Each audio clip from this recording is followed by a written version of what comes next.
Good evening, everyone. Welcome to the News Today edition of 7th of August, wherein we try and make all important news for today in the most simplest format for you guys to understand. And again, I would like to convey one more thing. With the kind of response we have been receiving from you guys, it is giving us immense pleasure that again, how Vision IS has been contributing towards your journey in this examination, right? So, coming back for today's news, we are going to see the future of ASEAN centrality in Indo-Pacific region has been discussed by Observer Research Foundation. Two landmark maritime bills pertaining to Ministry of Ports, Shipping and Waterways has been passed by the Parliament. Japan's Hiroshima marks 80 years since US atomic bombing.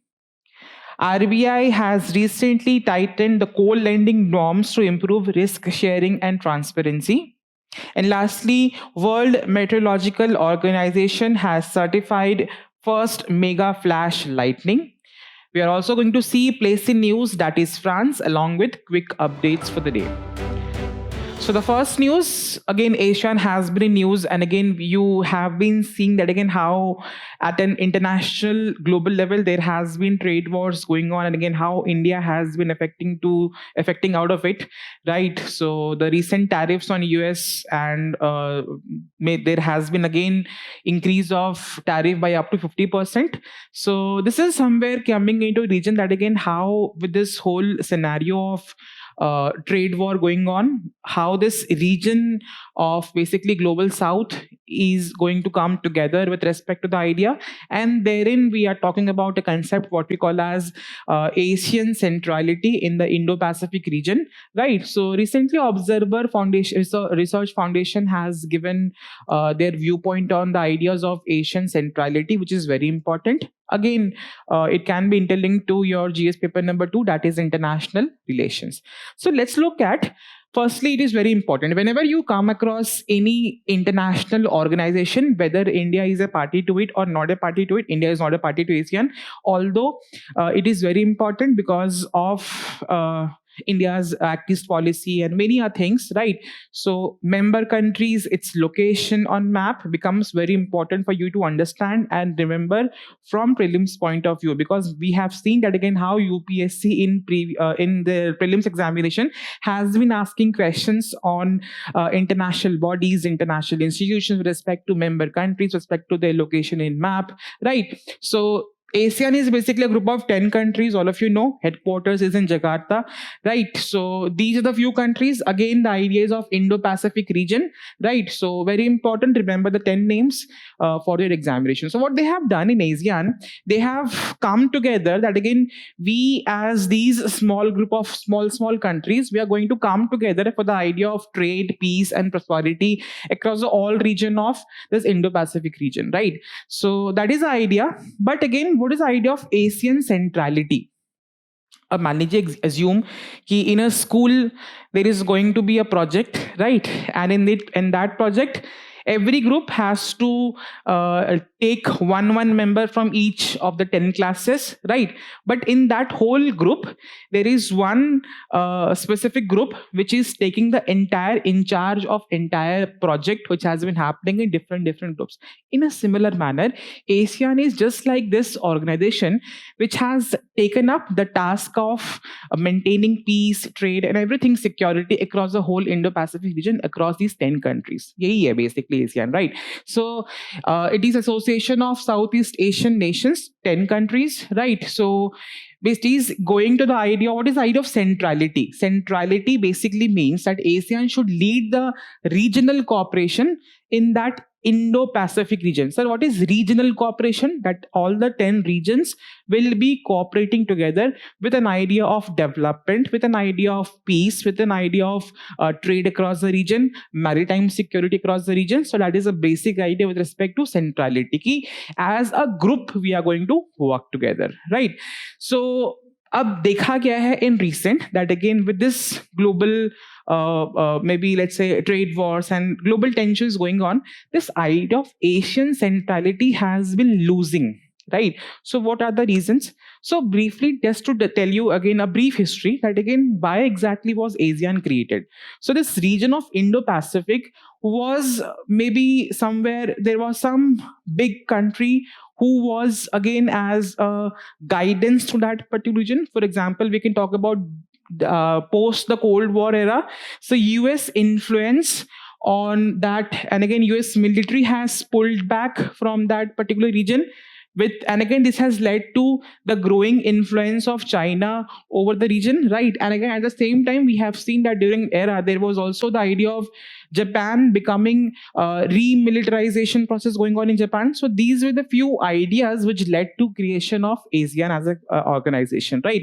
So but now with respect to India, although India is not a member to ASEAN, right, then also India has a very good strategic ties with respect to ASEAN as an organization. And our Honorable Prime Minister has many a times, specifically in 2018 Shangri-La dialogue, he has talked about that again, how it is supporting the idea of Indo-Pacific vision, which is there of ASEAN. So this is where that becomes important for us, that again, how ASEAN is important, not just for Indo-Pacific region, but again for India with these growing tensions around the world.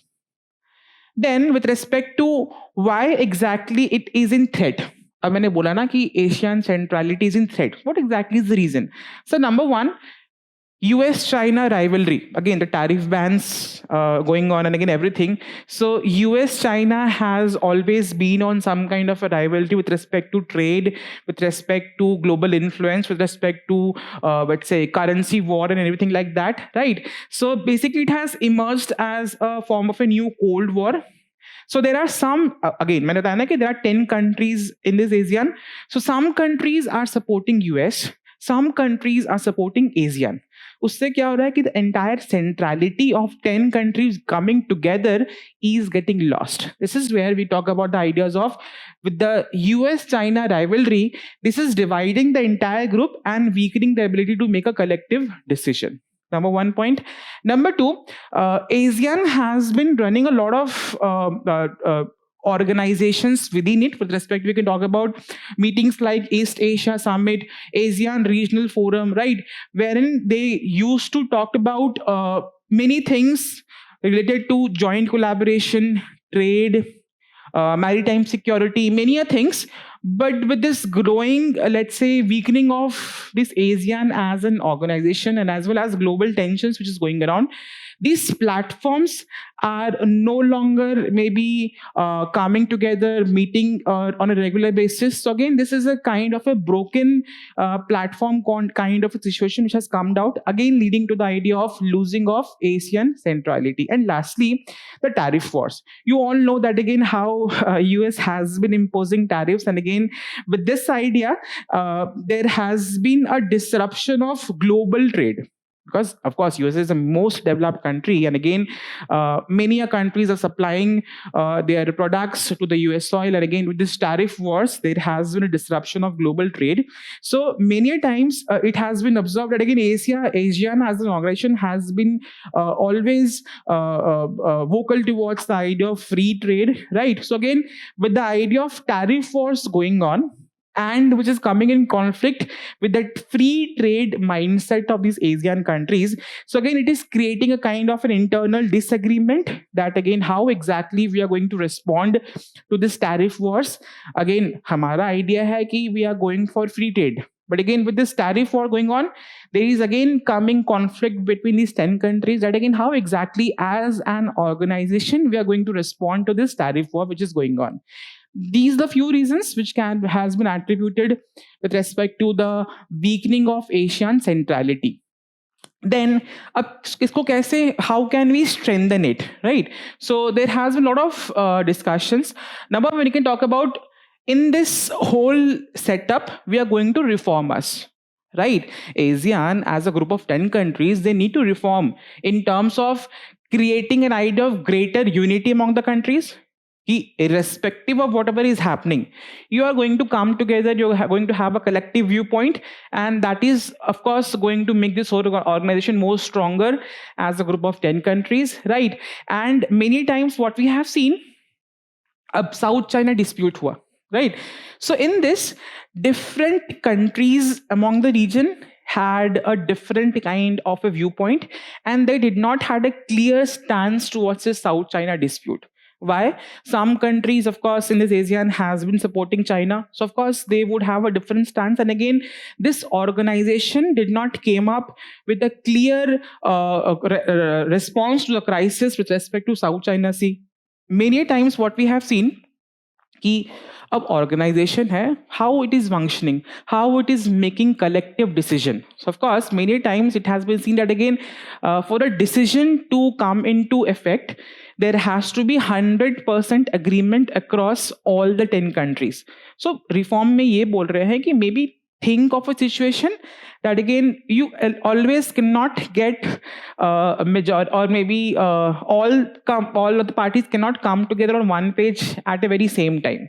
So iske liye make this process of decision making quite flexible, where again you are not completely underlying or coming under the idea that again only all 100% membership should agree to one point. So you should make this whole decision making quite flexible, right? Where again less reliance on full consensus. That's what has been discussed. Number two, we with the growing trade wars, हमने देखा ना एक situation क्या थी कि some countries are supporting China, some countries in ASEAN are supporting US. So maybe the idea which has to come out कि there are different countries or organizations or unions which are not supporting either US or China. For example, we talk about Australia, we talk about European Union, right? So maybe you can talk or go for relations with respect to organizations or partnership with countries who are not maybe working with respect to, or they are basically neutral players, right? Where again they are not side, maybe they are not talking with respect to taking side with respect to US or China. Then we can talk about India. So India has a great potential with respect to ties with ASEAN. And again, India has been talking about how it is leading to the idea of Act East policy, right? So India is seen again as a neutral friend to this whole ASEAN thing, right?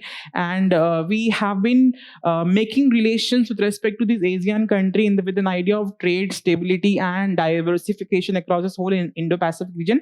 So this dimension has to be explored by ASEAN as well in a more profound manner.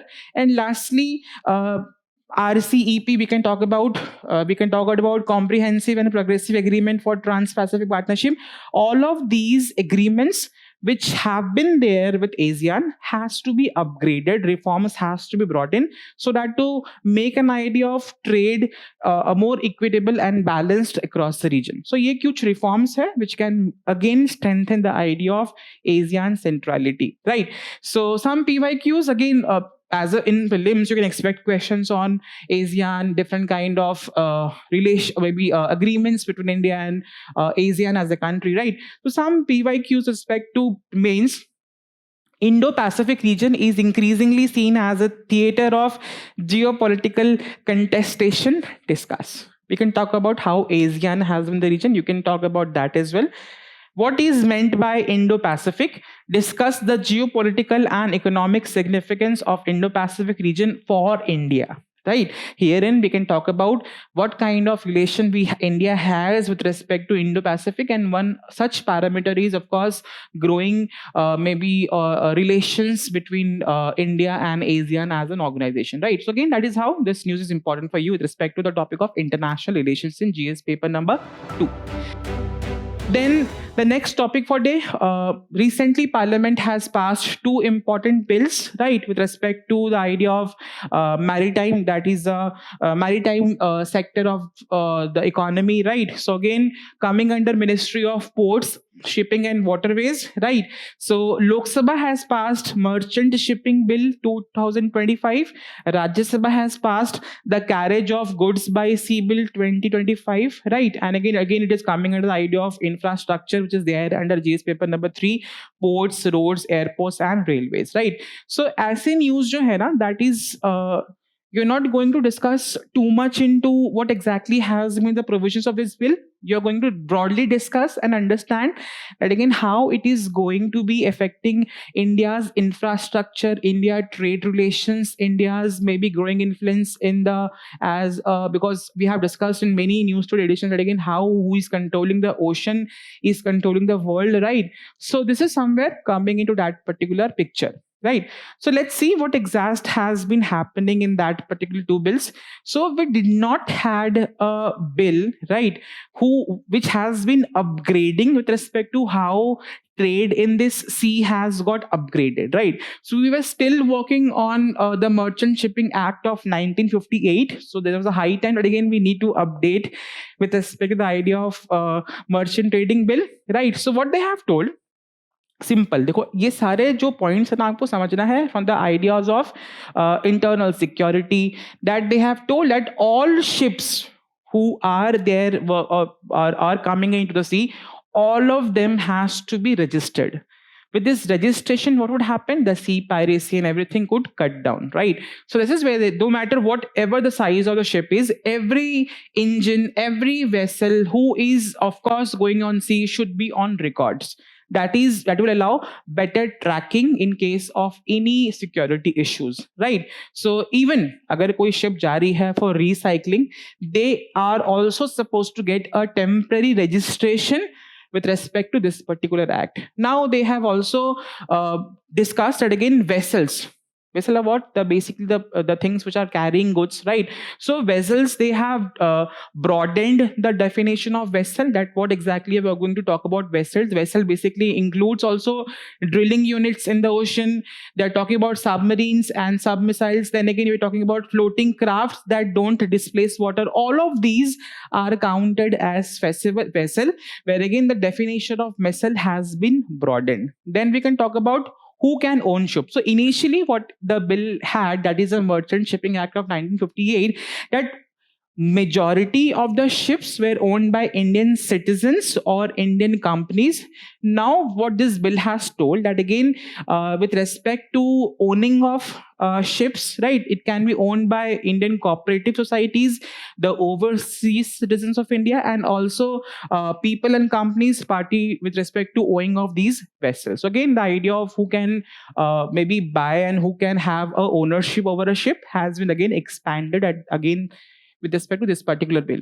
Then अब आप देखते होगे ना बहुत सारे merchant ships, right, in this where again people go many times that their life is very hard in terms of they're staying away from their family, they're staying 6 months on sea, 6 months on land, right? So this is where with respect to अगर आप देखोगे India में with respect to employment across different sectors, we have labor codes, right? In a similar manner, there are people who are working on these ships, who are called as seafarers, right? So with respect to their protection, there has been a talk on this bill as well, where again where has been a focus on National Shipping Board, Seafarer Welfare Board, where again agreements on how more parties are going to be covered, and again insurance is, and again of course what kind of insurance are to be given by ensuring social security like insurance and pension to all people working across these ship, right? Then we are also talking about अगर आप देखोगे कि whenever motor vehicles are being running, right? So again, you need to have a pollution certificate. That again, how good your vehicle is with respect to pollution, which is it is emitting, right? So in a similar manner, of course, these ships are also going to pollute the environment, right? Because they are, of course, running on traditional fuels, right? So again, every ship has been made mandated that you need to have a pollution certificate irrespective of the size of a ship, right? Again, with an idea to prevent sea pollution. Then again, very prelims based track ऐसे questions पूछ सकते हैं कि जो Director General of Shipping है, which was the earlier name, now it is being called as Director General of Marine Administration. So the name has been changed, nothing much on this, right? And he has been given more power with respect to maritime training and education with respect to the shipping industry. Then one more bill which has been passed again by Rajya Sabha is that the carriage of goods by sea bill. So what we have seen, Sea has been a major route of trade with respect to international trade. Major goods and services are being supplied. And this time, our economic survey has also told that again how the turnaround time in the ports of India has improved. Tell me in comments what do you understand by turnaround time with respect to ships across these ports. Very, very important fact for your prelims examination, right? Tell me what exactly are turnaround times. ये इस साल के economic survey में एक term use हुआ था, right? Then in terms of with respect to this bill, we had a bill that is Indian carriage of goods by sea, that again how goods have been carried out in the Indian seas, and this act was made in the year 1925. Of course some changes have been done, but it was high time that again we need to change. Then we have and this act has been using an international standard because of course trade in sea has to follow a global standard which every other country has been following. So of course there's a global agreement that how we are going to trade in sea, which is called as the Hague-Visby rules of 1924. So that is a basic basis of how this particular act or bill has been made, right? So it is basically making Indian law which is matching what most of the shipping world across the globe is using, because again we need to come in same page with respect to how, with the changing global nature of trade and the changing global nature of how sea is being used for trade, we need to also catch up to that, right? So it has been also, this bill has also given a stronger power to central government, that again government can issue directions and make rules for bills of lading. What exactly is bills of lading? That again how the receipts of goods on a ship with respect to what kind of goods, how much kind of a quantity of good, their condition, their where they are headed, all of these are going to be there, and again central government has a power with respect to them, right? So these are the few things which this bill has brought down. Then any important PYQ which can be linked to this particular thing where they can use this kind of data in your answers? Yes, sir. In GS paper number 3, 2022, coastal shipping and inland water transport can play a major role in India's transport infrastructure. Discuss with examples. You can talk about the 2 new bills and what kind of changes what they have brought with respect to this. ये आपके content होंगे answers में. कभी कभी हमें समझ में नहीं आता है कि ये न्यूज किस तरीके से यूज करें अपना आंसर राइटिंग में और एग्जामिनेशन में. So that is why this is an example that again how you can use such content of news in your answers, right? Then again a question in 2021, blue economy, of course economy in the sea, is the next sunrise sector for India. In this context, discuss the potential and challenges of India's maritime sector. We can talk about how these 2 bills are somewhere again proposing that again how we are coming in or catching up with at a global level with respect to the maritime sector. One more question, the concept of ocean economy is central to India's economic aspirations. Explain, right? So these are the few questions where again the content which this 2 new bills has been given can be used in different forms in these kind of answers. Directly kabhi bill se question nahi aayega aise topics pe. You can use that content in your answers. Then the next topic for today, of course, very devastating, very saddening incident happened in the year 1945 with respect to the bombing of 2 atomic bombs which has been dropped on by US and Japan, right? So it has completed 80 years, right? So again, as I discussed, kabhi kabhi kuch anniversary years aate hain which comes back certain events which has happened in history.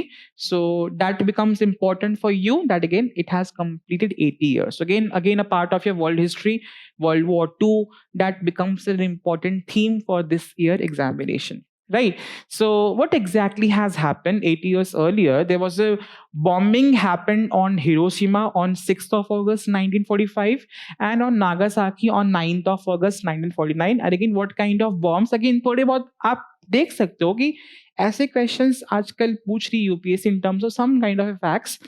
again, no harm to remember them, right? So the bomb which was dropped on Hiroshima was called as Little Boy, and on Nagasaki, the bomb which was dropped is called as Fat Man, right? Again, it has led to, of course, we all know that how much destructive these atomic bombs are, and they have caused a massive destruction in that particular region, right? In terms of the kind of, because of course they are using radioactive materials in terms of these bombs. So how much radioactive emission is harmful for humans, and we have seen its effect across people over that particular region. And again, there has a lot of civilian deaths and health crisis which is still visible in many, how generation by generation it has been carried forward, right? So again, very very saddening incident which has happened, and it has completed 80 years. That is why it is in news. So let's look at what are few things which has happened at a geopolitical level after this, let's say, dropping of atomic bomb by US in the World War II, right? So number one, सबसे पहले क्या हुआ कि with this dropping, it was dropped on August. So by September, of course, Japan surrendered and World War II ended, right? So Japan surrendered on September 2nd, 1945. Then we got to know that again how powerful these atomic or nuclear bombs are, right? Of course, this was the only first time, and till now there has been no nuclear bombs which has been used in any kind of a war after that. But then also people or major big countries got to know that how much powerful these weapons are, and again they got into race कि हमें भी बनाना है nuclear bombs. So again, this is where USSR's first nuclear test was done in the year 1949, and यहाँ से tension चालू हुआ between US and USSR, and the era of Cold War began, right? Then there was also a doctrine with respect to what we call as MAD. ये actually में पागल वाला ही doctrine था. That is a MAD doctrine. You can remember by that. That again, it is just like कि if two persons are standing, both of them are carrying one gun in the other's head. कि जो पहले चलाएगा, I will also maybe shoot that on that particular person. यही similar strategy थी इसमें कि if any country is going to use nuclear bomb, there could be a reciprocation of by other country on that country as well. कि अगर आप nuclear bomb use करेंगे तो हम भी आपके ऊपर न्यूक्लियर बॉम्ब यूज करेंगे. That was an idea with respect to that particular doctrine, right? And this has led to maybe deterrence also कि लोग फिर ना मतलब across the big countries did not use because of course they had a fear कि if I am going to use there could be same thing which is going to be done on my country as well, right? So and again it has prevented the use of nuclear missiles or nuclear in the Cold War era, right? And then we came with the concept of civil nuclear agreement ki how, of course, nuclear energy can be used or can be harnessed for energy security also, right? Because of the amount of energy it has, again it is also some kind of a sustainable form of energy, right? So International Atomic Energy Agency was formed in the year 1957 under this civil nuclear cooperation agreement. That again how across the globe we are going to come together for a safe use and for energy security. We are going to use this nuclear technology, right? Then with respect to global disarmament efforts, it also led to ki even if you're having nuclear let's say technology with you, again, so you are going to sign that again we are not going to use them with respect to the conference on disarmament established, right? Multilateral talks has been done with respect to arms reduction. So all of these has happened after this whole World War II incident where again the US dropped the atomic bombs in Hiroshima and Nagasaki, right? So in general, with respect to the how we are going to use nuclear technology in a good manner, there have been few initiatives which has been taken up at a global level with respect to this particular idea. Let's see one by one. Number one, there was a partial test ban treaty.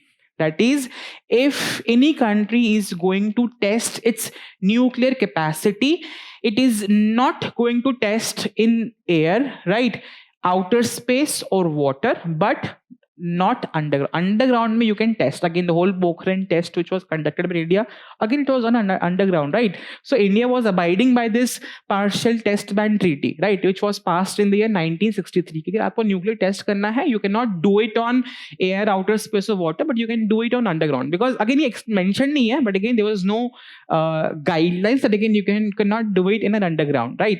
Then we have NPT. All of you know, like non-proliferation treaty, where again we are not going to spread nuclear weapons to any more countries, right? It was signed in 1970.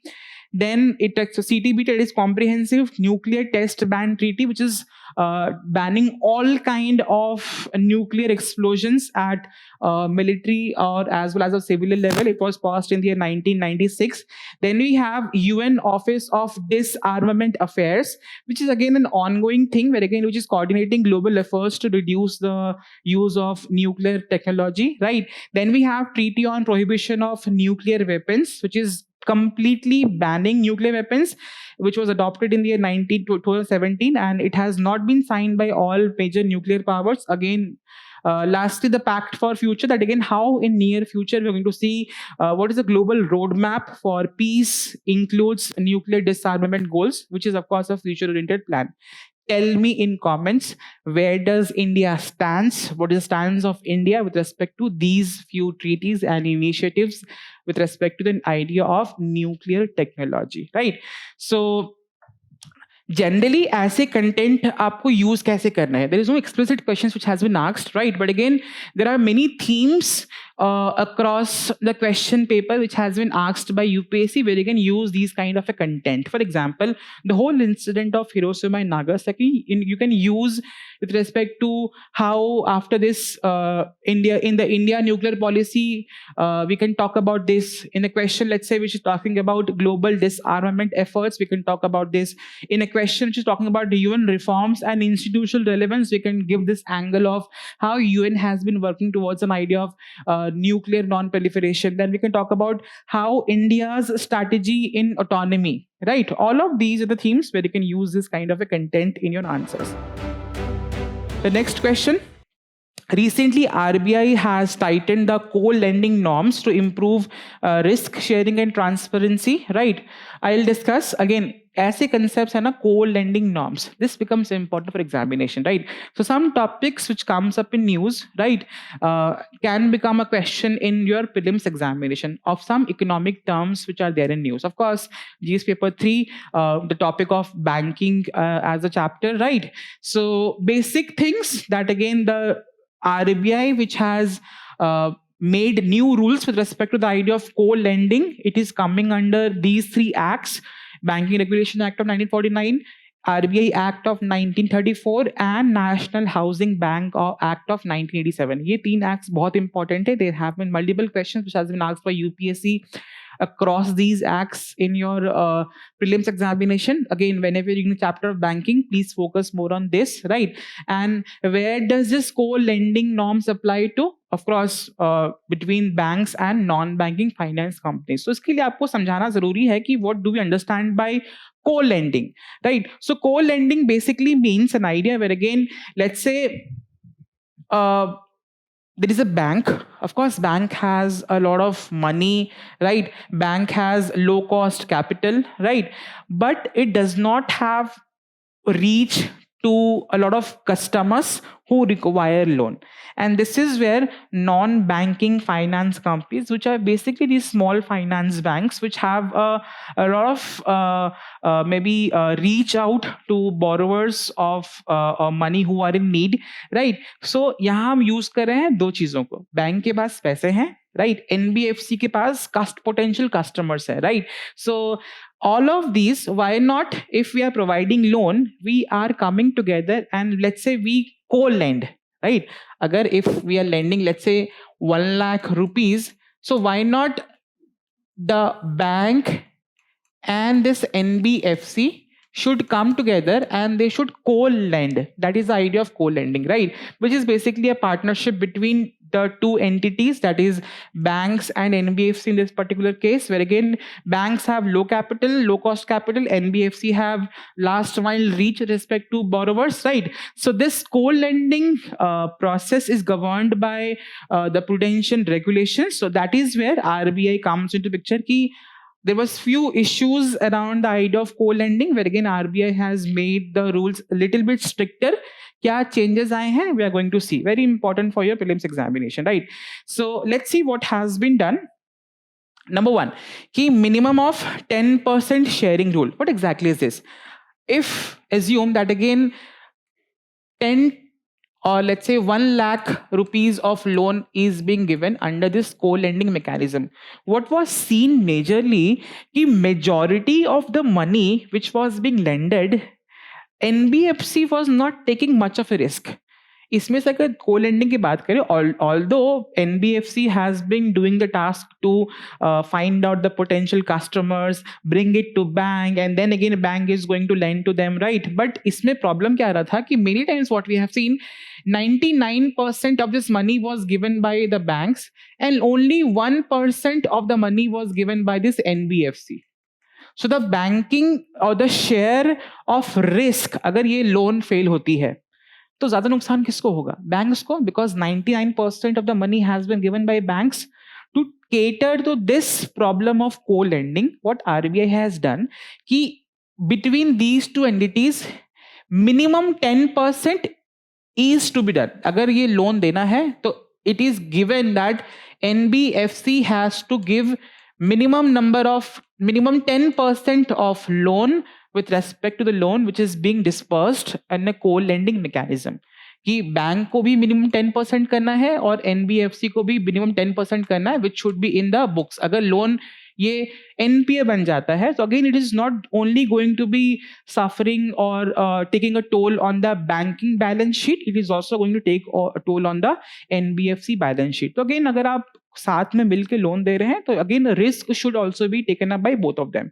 That was the change has been made, right?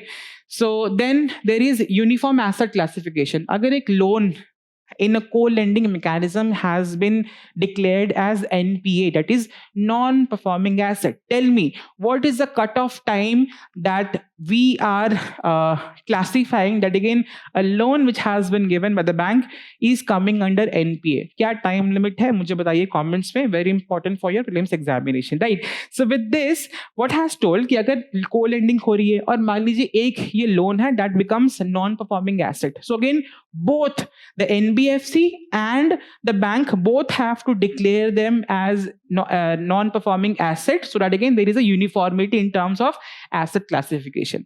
Then in terms of priority sector lending status, right? So अगर मान लीजिए ये loan, it is also coming under or coinciding with a area where again government has or it has made been mandated, again this is an area coming under priority sector lending, और ये अगर loan दे रहे हैं तो again that is fulfilling the obligation of banks with respect to priority sector lending as well. That has been the discussion over here, right?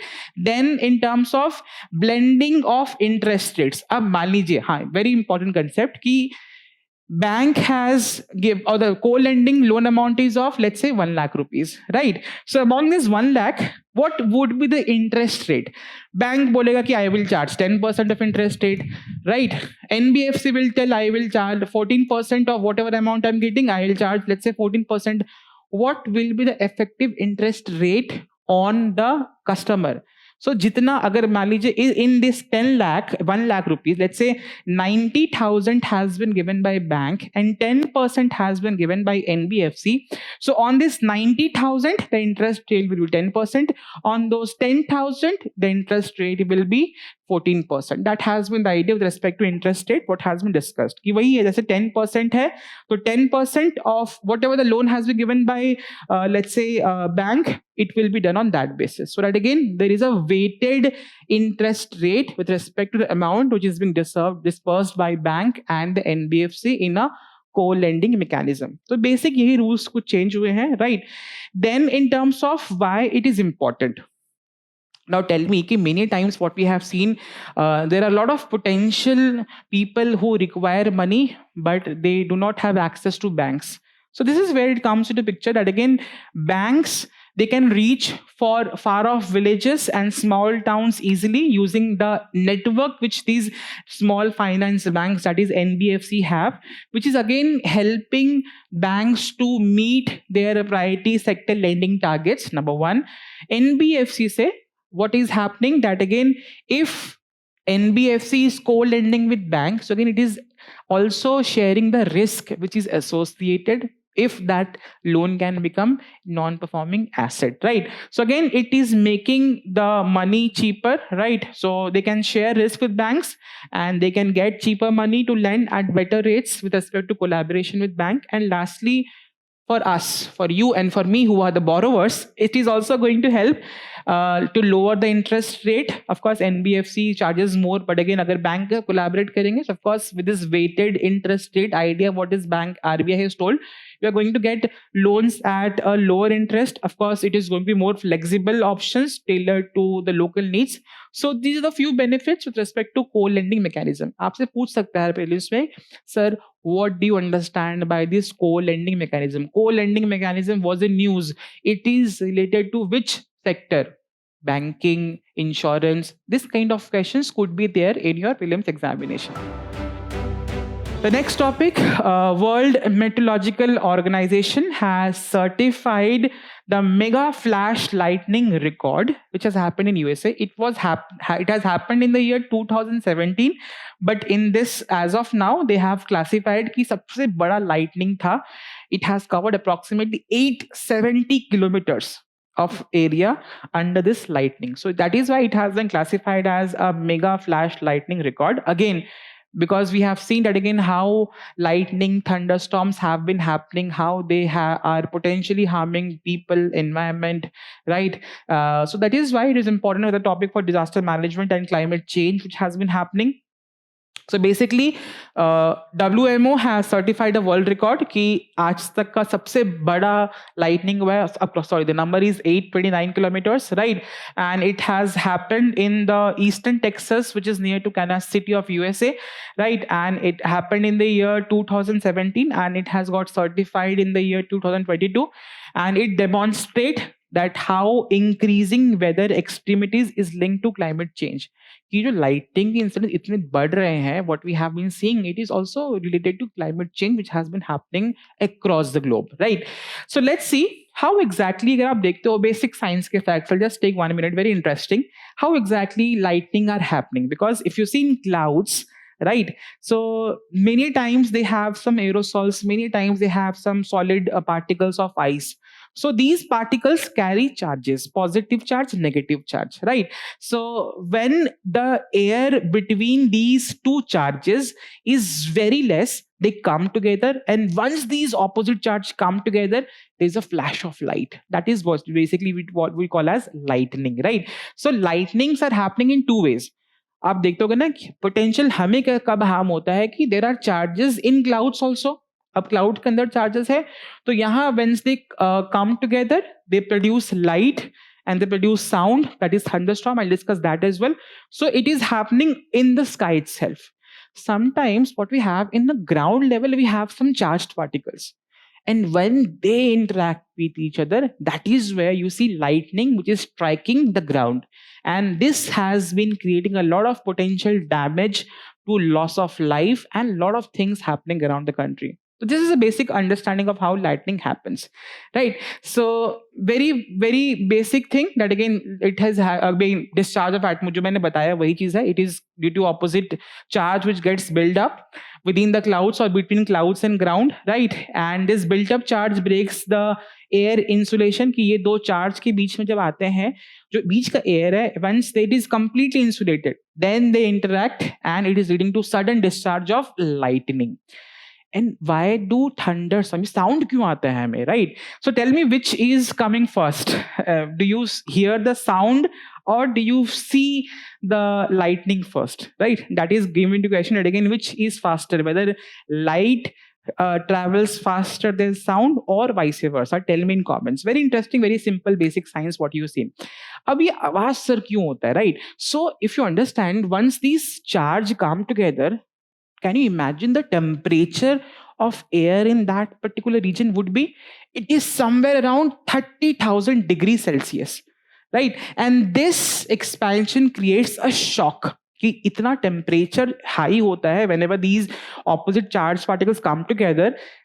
This high temperature comes in the form of huge sound, and that is what we call as a thunderstorm, right? So lightning happens, and this increase of temperature is leading to an idea of what we call as thunderstorm. That is the sound of lightning. Very basic, very simple, right?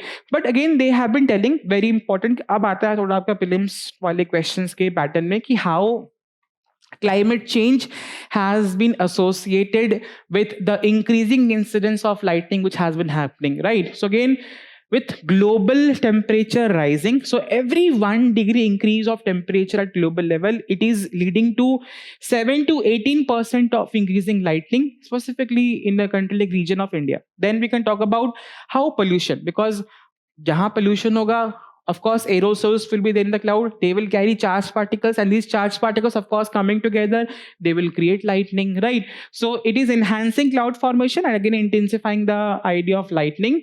Then with an idea of urbanization, with urbanization, of course, heat island is getting intensified and it is leading to local storm, again leading to the idea of lightning. So this is events with respect to climate change, urbanization, which has been happening, which is leading to the idea of what we call as lightning incident increasing, right? So what has been the trend in India?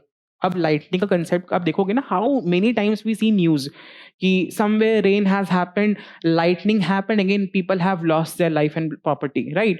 So 57% of increase of lightning cases we have observed in India since 2019 to 24, right?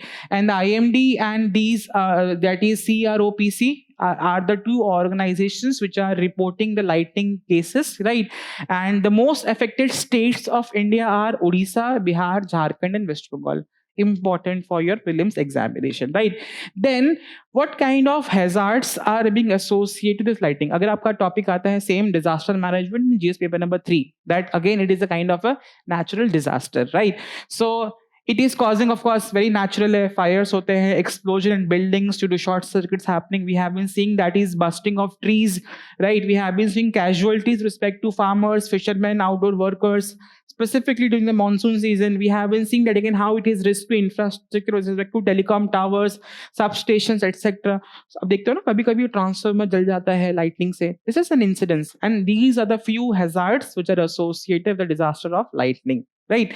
So then what measures have been taken by India with respect to this disaster of lightning? We have NMD, it is National Disaster Management Authority. It is having a two prolonged approach. That is, it is using science as well as community action.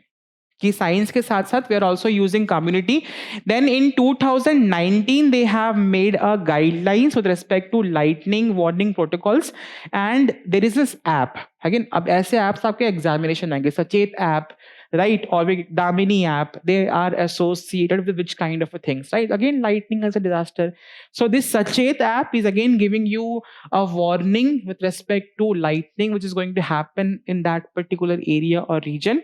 We have IMD, that is Indian Meteorological Department, that is also giving, अगर IMD देती है ना predictions, अब गर्मी थी तो कितना temperature होगा, all of you read in newspapers every day the predictions of next day, how rain is going to happen, what kind of change in weather we are going to observe, right? All of these are given by IMD. So again, IMD is also giving you a prediction with respect to lightning incidences which can happen. आप देखते हैं news में आएगा severe thunderstorm alert, all of these comes up in the form of broadcast messages or warnings, right? So again, there's an app with the name of Damini which is again giving you warning with respect to lightning, right? So we are also using technology in terms of forecasting. Can we predict where again lightning can happen? Yes. But this 3 lightning detection networks, what we have in India, then the Doppler weather radars which are there in India, then we have real-time alert apps for safety. All of these are the mechanisms which India has been using with respect to the idea of disaster of lightning, right? आपसे questions पूछ सकते हैं prelims में regarding these particular topics, right? Let's see any question in mains. Yes. in GS paper number 3 disaster management में आया था question ये. Describe the various causes and effects of lightning. Causes हमने देखा, again you will be reading effects we have seen, right? Mention the initiatives taken by government to reduce lightning incidences. Exactly what we have discussed here, right? So this is where content आपको सब मिल रहा है, right? It is how you going to process it. And I usually feel कि everything you have in your head. अब question मिलने के बाद how you are processing that content, that is something which we need to learn, and that is a process of learning, right? You cannot learn in one day. That is, you have to be clear on this.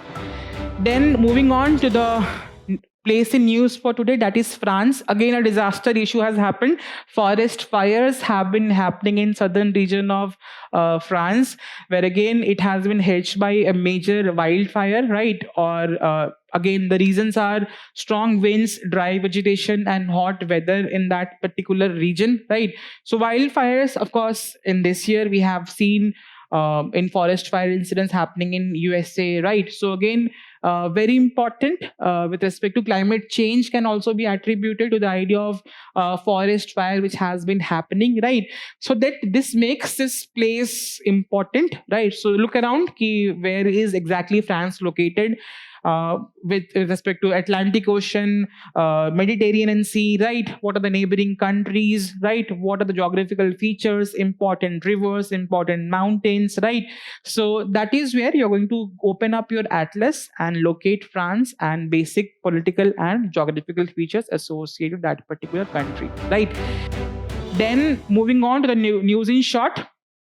So the United Nations has recently in its report has shown picture that again how Sudan has been affected in a huge manner with respect to crisis which has been going on in that particular region, and it is described as the world's worst humanitarian crisis unfolding these in the camps which are there in that particular region of Sudan, where again there is no food, right? People have been stunted, malnutrition is there, hunger is there, the food shortage is there. So all of this is again a kind of what? Because we all are, irrespective of political boundaries, irrespective of global boundaries, we all are humans, right? That is something which has to be sensitized, not just at a local but at a global level as well, right? So again, the two camps you can see the with respect to the Zamzam camp, which is in south of El Fashar of North Darfur, and Abu Shok camp, which is there. So again, this is where humanitarian crises have been happening. And again, tell me what are the major international laws, and what do you think? What should the viewpoint of India with respect to this kind of a crisis? Again, simple news. Next, employee stock option plan, ESOPs, right? So what exactly are these ESOPs? अब देखते हो ना बहुत सारे, when you join a company, a big company or a small startups, they offer you salary and they tell you कि we are not going to give you much of a salary, we are going to give you ESOPs. Sorry, है क्या ESOPs? ESOPs are basically kind of an instruments where again it is giving you an option, not an obligation. आपके पास ये option रहेगा कि whenever their company is going to issue shares, you are going to buy that share at a fixed price after a defined set period. एक time limit के बाद आप उस shares को एक pre-defined amount पे खरीद सकते हैं. That is the idea of ESOPs, right? आप सुनते होंगे whenever there is recruitment going on in major firms, big firms, they are not giving, they give salaries and they are also giving ESOPs to attract employees. Why? Because they are with this ESOPs, they are also retaining employees, because employees would have a hope कि in the near future the share price of my company is going to go up and again I'm going to get rich, right? So basic again, just a lighter note, right? So why? Because of course it is boosting retention, it is motivating, and it is of course giving a sense of ownership because you're owning shares of the company, right? So these again very important prelims facts. ESOPs are regulated. All the listed firms are the ESOPs are regulated by SEBI. For all unlisted firms, the ESOPs are regulated by Companies Act of 2013, and any profit which is going to make out of it is going to come under Income Tax Act of 1961. Okay, simple news. Then the next important news, again, Monetary Policy Committee has given its viewpoint on the repo rate, and the repo rate has not been changed. It is still 5.5%. So what is repo rate? The rate at which RBI is lending money to the banks is based on a short-term basis. These are called as repo rates, right? So they have not changed it, and this is they are giving a very neutral stance with respect to this. It is still 5.5%, right? So, but important topic आ गया आपका monetary policy committee. So again it's composition, basic things becomes important for your prelims examination. We have it is constituted under the section 45 ZB of RBI Act. Then again, it is maintaining it has a mandate of maintaining inflation target via the repo rate, right? Discussions. Its membership comprises of 6 members, 3 members from RBI, including governor of RBI itself as the chairperson, 3 members which are nominated by central government. In order to have a discussion on committee, the minimum quorum is of 4%. Ki 4 members should be present to take a decision with respect to this, right? And voting is basically one person has a 1 vote in case of tie, because 6 hai 3 ka tie ho sakta hai. Then again, the governor has a casting vote in case of a tie. How they are functioning, they are meeting 4 times at least in a year, and again they are deciding on a policy of repo rate, right? The next thing, environmental DNA. All of you know DNA is a genetic material, that is deoxyribonucleic acid, which is again gene information, that again how what kind of maybe a blueprint of my body has, right? So again, DNA is very important in terms of tracking the heredity of a particular person, right? So what is environmental DNA? Scientists have found that again in environment, many times once a species would have lived in an environment, some kind of DNA would be present in form of water, kabhi kisi ke hairs, some kind of a samples in terms of urine or some kind of a thing would be there. So what scientists are doing, that again in order to map the biodiversity in India, they have been using a concept of environmental DNA. They are collecting samples from environment, and they are seeing that what kind of DNA we are finding from those samples, that is leading to know that what kind of species would have been there, right? What kind of threatened species are there in that particular region. It has a lot of benefits. That is the basic idea of environmental DNA, right? So again, basically the samples is getting collected from nature, and it is extracted, analyzed, and it is helping identify species which are present in that particular region. क्या इसका use है? Of course, biodiversity monitoring, species mapping and trapping, and again, ecosystem health assessment. And again, how exactly is the health? Significance, it is of course non-invasive, easy way to talk about or look upon the biodiversity of a particular region. It is highly sensitive and accurate information that are very low cost, right? And fast and cost effective. Basic idea, they can ask you, environmental DNA was in news. It is related to which of the following? And they can give you 4 options. That is where these kind of news are important for your prelims examination. Someone has been asking in the comment section, sir, इसका news का short news की utility क्या है? Sir, short news को कभी-कभी आप as an example अपने answers में use कर सकते हैं. कभी-कभी they could be a source of a probable question in prelims examination, right? Next, Griha rating, green building norms, right? So recently our Honorable Prime Minister has inaugurated Kartavya Bhavan, which is again coming under the Central Vista project of the government, where again there have been office space which has been created, where again central government employees can come together, sit together, work together, right? So in India, of course, we are going with an idea of sustainability. So, of course, the buildings which are going to be made should be made in an eco-friendly manner. So, Griha is a rating or an agency which has been giving or determining that again what kind of and how buildings are eco-friendly in their nature, right? So it stands for Green Rating for Integrated Habitat Assessment. It was launched by TERI, that is Energy and Research Institute. Very important prelims fact, right? And what kind of measures kya check karti hai ki whether how effective or how eco-friendly a particular building is, whether it has solar panels, whether it has rainwater harvesting, whether it has energy efficiency mechanism, whether it is eco-friendly, whether it has used eco-friendly materials in its construction. All of these are assessed, right? And the recent Kartavya Bhavan is, of course, Griha 4 compliant. That has been the news. Then, with respect to open weight reasoning models, all of you know the idea of open AI, that is artificial intelligence. Open weight kya hai, right? So, weight is basically associated with brain. That now till now, what is happening? There are कुछ apps होते हैं chat GPT where again you can put down your commands and prompts, then again you can get responses. What if the brain, right? How exactly they are functioning? That brain is also given to you. And this is where open weight reasoning models have come down into picture, where again we are giving the brain of AI to you. You can use it in your own manner. Again, going with the idea of decentralization of artificial intelligence, right? But ऐसा भी नहीं कि पूरा brain मतलब सब कुछ दे दे रहे हैं. It is not completely an open source.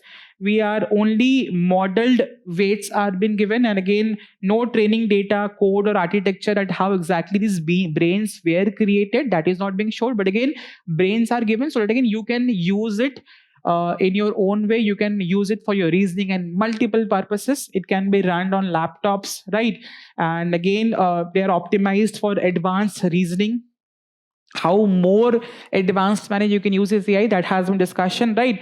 So again, it is enabling the local use, it is promoting privacy, accessibility, and again going with the idea of decentralization of artificial intelligence. Very important again for your prelims examination.